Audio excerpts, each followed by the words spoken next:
મારું નામ સ્કૂલ કન્યા પ્રાથમિક શાળા છે. અમારા ધોરણ નામ અમારા ધોરણ 6. આજે અમે તમને સૌર પર્યાવરણ વિશે થોડી માહિતી આપીશું.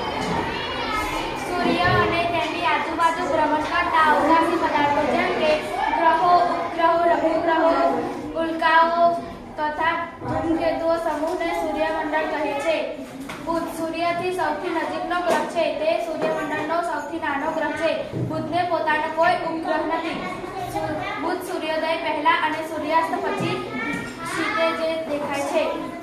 ગુરુ એ સૂર્યમંડળનો સૌથી મોટો ગ્રહ છે. તે પૃથ્વી કરતાં 1300 ગણો મોટો છે. તે 80 કુદરતી ઉપગ્રહ ધરાવતો મુખ્ય તત્વ હાઇડ્રોજન અને હિલિયમ વાયુનો બનેલો છે.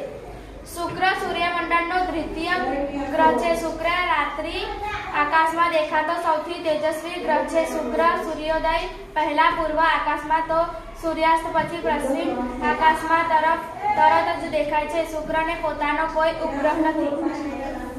શનિ આસપાસ આવેલા સુંદર વલયો તેને સૂર્યમંડળના ખાસ બનાવે છે. તેને 82 ઉપગ્રહ છે. તેને પૃથ્વીની જેમ નક્કર સપાટી નથી. તે મુખ્યત્વે હિલિયમ વાયુનો બનેલો છે. પૃથ્વી સૂર્યમંડળનો સજીવ વસ્તી ધરાવતો એકમાત્ર ગ્રહ છે. તેને ચંદ્ર નામનો એક ઉપગ્રહ છે.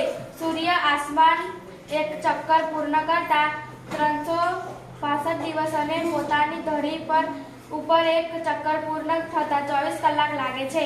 યુરેનસ સૂર્યમંડળનો 7મો ગ્રહ છે. તે યુરેનસે પૂર્વથી પશ્ચિમ તરફ ગતિ કરે છે. તે ખૂબ જ વધારે ઝૂલેલી ગતિ કરે છે. તેથી તે પડખા ગબડતો લાગે છે. તે સૂર્યમંડળ સૌથી ઠંડો ગ્રહ છે.